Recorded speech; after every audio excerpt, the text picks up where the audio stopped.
2025 is pretty much done, and I wanted to quickly discuss some of my least favorite movies of the year.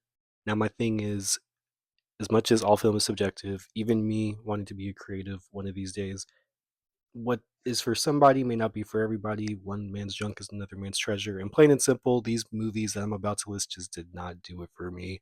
And I'll explain why very briefly in a matter of seconds. Let's not waste any more time. Let's start off.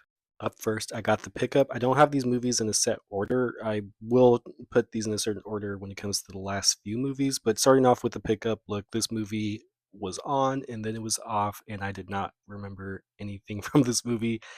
I'm fortunate because I grew up loving Eddie Murphy's stuff and Pete Davidson. He always gets me to laugh, and Kiki Palmer is my future wife. You just don't know it yet.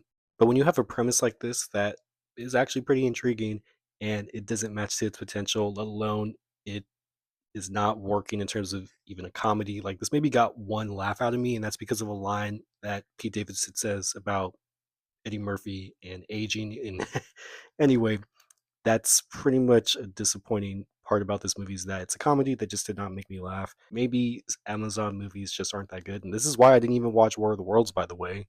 Next up, The Legend of Ochi. Oh my god, there is not a movie that I've wanted to just end as much as The Legend of Ochi.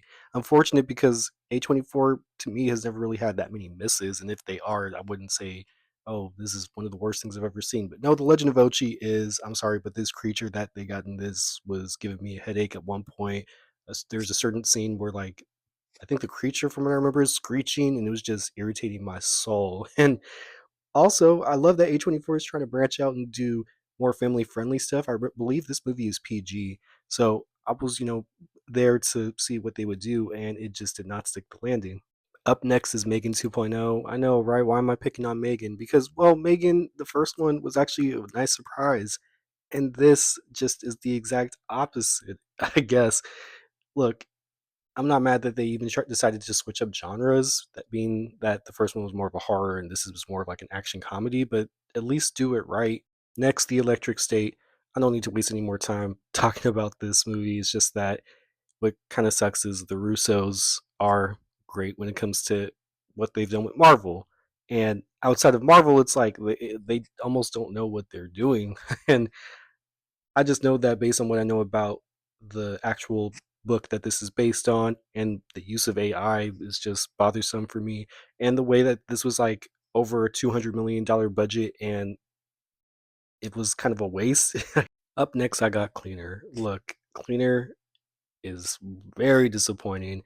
I'm not saying you can't be derivative or be inspired by a movie like Die Hard, but at least make it exciting. Post Star Wars, or at least the Star Wars sequel trilogy, it sucks that Daisy Ridley has not been in anything noteworthy up until We Bury the Dead, which I might talk about, but still, this is a prime example of being in such a huge franchise and then you end up doing a movie like this. Martin Campbell is the director of this, and I don't know what happened, but I hope he learns to improve over the next few years of his career because this movie was just not good.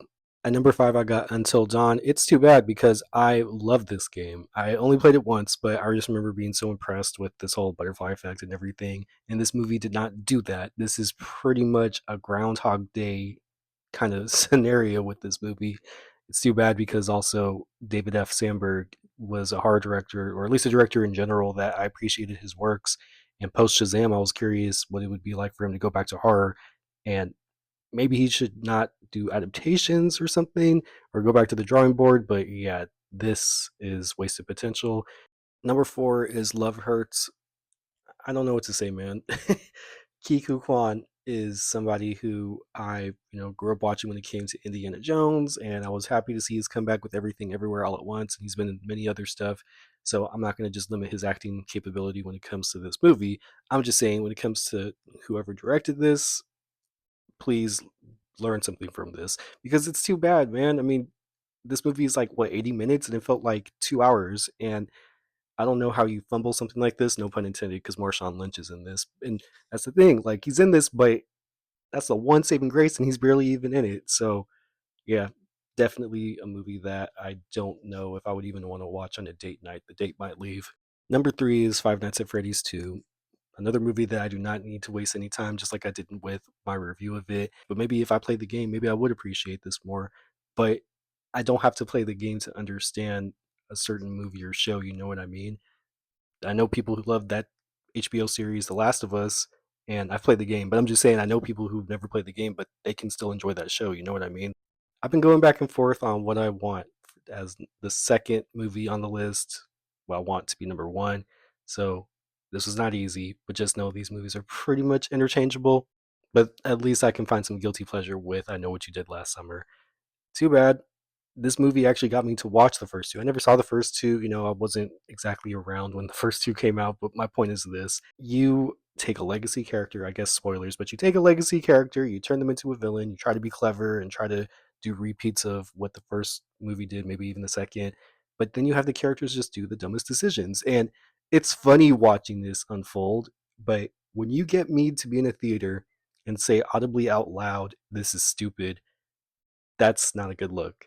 I don't know if they have plans to continue doing this based on the mid-credit scene that we saw, but I just was, not expecting, of course, like, Citizen Kane, but I'm just saying it's kind of like, man, y'all have this potential with this idea and you just do that. So, yeah, definitely not a good movie to me.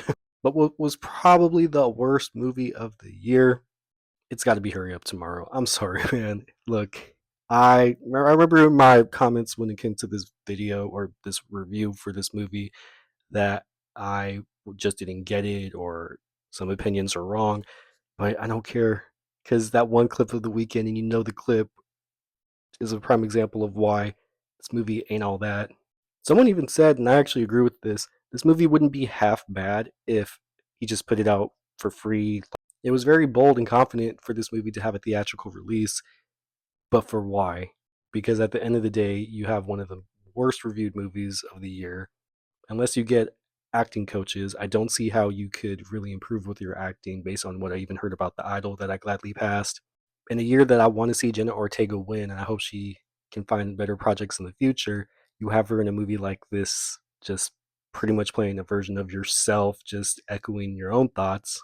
And while this is complete opposite about how I feel about The Weeknd's music, and I actually do think the album that this is based around is one of my favorite albums of the year, this movie definitely should have just been either for the fans or the recycle bin. But those were just my thoughts when it came to my least favorite movies of 2025. I do want to make a list for the best, so hopefully I can. But that being said, y'all, have y'all seen any of these movies that I discussed, talked about? And is there any bad movies that were in your worst of the year list? And whatever y'all think, just let me know in the comments. Let's discuss. And of course, just let me know.